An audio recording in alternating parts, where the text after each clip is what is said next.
ताज्या घडामोडी पाहण्यासाठी सी24 तास चॅनलला लाईक करा, सबस्क्राइब करा, शेअर करा आणि बेल आयकॉनवरती क्लिक करायला विसरू नका। Doctor Dole neurospine bone Ayurveda super speciality hospital सर्व प्रकारच्या मेंदूच्या, मणक्याच्या, सांध्यांच्या आणि हाडांच्या आजारावर विना ऑपरेशन प्रभावी उपचार।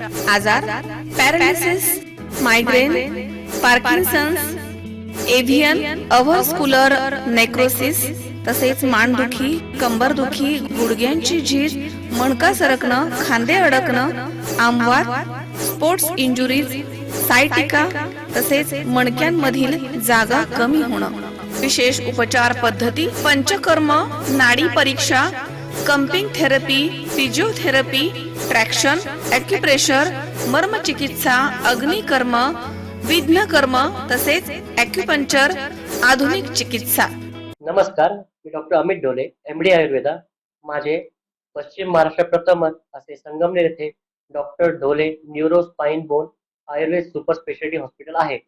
माझ्या हॉस्पिटलमध्ये panchakarma unit, x ray unit, physiotherapy unit, general ward, special room अशा सर्व प्रकारच्या सुविधा आहेत।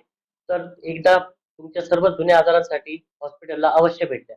तरीही पंचक्रोशीतील नागरिकांनी आपल्या हॉस्पिटलला भेट द्यावी व एकदा उपचार घ्यावे। आपला पत्ता डॉक्टर अमित रामनाथ डोले, मोबाईल नंबर 966586 8009 आणि 8007360001। Doctor Dole neurospine bone Ayurveda super speciality hospital, ठिकाण नवीन नाशिक पुणे बायपास, राजापूर रोड, ढोलेवाडी, तालुका संगमनेर, जिल्हा अहमदनगर। संपर्क 82 61 96 76 24। संगमनेर नाशिक पुणे महामार्गावरील संगमनेर खुर्द येथील नगरपालिकेच्या कचरा डेपोला गुरुवारी संध्याकाळी भीषण आग लागली। या आगीमुळे परिसरामध्ये धूरच धूर दिसत होता। तब्बल 3 तासांनंतर आग विझवण्यात अग्निशामक दलाला यश आले। संगमनेर खुर्द नगरपालिकेचे कंपोस्ट डेपो आहे। संगमनेर शहर आणि उपनगरामधील सर्व कचरा या डेपोमध्ये आणून टाकला जातो। तिथे या कचऱ्यावरती प्रक्रिया केली जाते। गेल्या काही दिवसांपासून या डेपोमध्ये मोठ्या प्रमाणात कचरा साचला होता। या डेपोला काल संध्याकाळी 6:30च्या सुमारास अचानकपणे आग लागली। या आगीनं काही वेळातच रौद्र रूप धारण केलं आणि धुराचे लोट परिसरामध्ये पसरले। आगीची माहिती मिळताच संगमनेर नगरपालिकेच्या अग्निशमन दलाने तातडीनं घटनास्थळी धाव घेतली। 2 अग्निशमन गाड्यांच्या मदतीनं रात्री उशिराही आग विझवण्यात आली। आगीचं कारण अद्याप समजू शकलं नाहीये। आग विझवल्यानंतर देखील परिसरात धुराचे मोठं साम्राज्य पसरलं होतं। या परिसरात मोठी लोकवस्ती आहे। हा कंपोस्ट डेपो इतर ठिकाणी हलवावा अशी मागणी राहुरी खुर्द परिसरामधील नागरिकांनी गेल्या अनेक वर्षांपासून केली आहे। मात्र अद्याप याबाबत कोणताही निर्णय झाला नाही।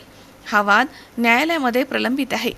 या कंपोस्ट डेपोमध्ये मोठ्या प्रमाणात प्लास्टिक टाकलं जातं, त्यामुळे आग लागल्यानंतर विषारी धूर तयार होतो। त्यामुळे परिसरामधील वातावरण प्रदूषित झालंय असं नागरिकांनी म्हटलं।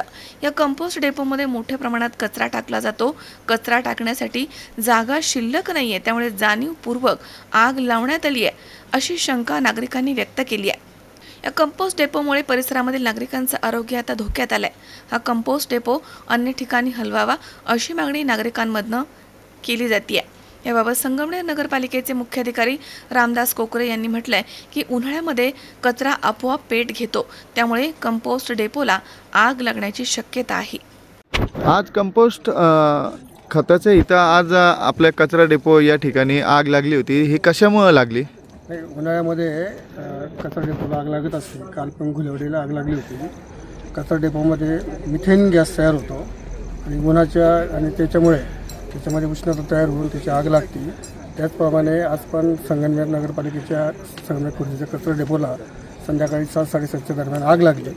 आग लागल्यानंतर आमचे कंपोस्टचे विभाग प्रमुख अमजद पठाण यांनी सर्व अधिकाऱ्यांना सतर्क केल्यामुळे सर्व अधिकारी या ठिकाणी हजर झाले। त्याचबरोबर संगमनेर नगरपालिकेच्या 2 गाड्या, अकोला नगरपंचायतची 1 गाडी, राहता नगर परिषदेची 1 गाडी, अशा 4-5 गाड्या मिळून आज विटेला ही जी आग आहे आत्तापर्यंत 10 वाजेपर्यंत आम्ही सर्व आग आटोक्यात आणत आहोत। फक्त धूर कसा कमी होईल याबाबत आम्ही सातत्याने प्रयत्न करत आहोत। शावीर शेख, सी24 तास, संगमनेर।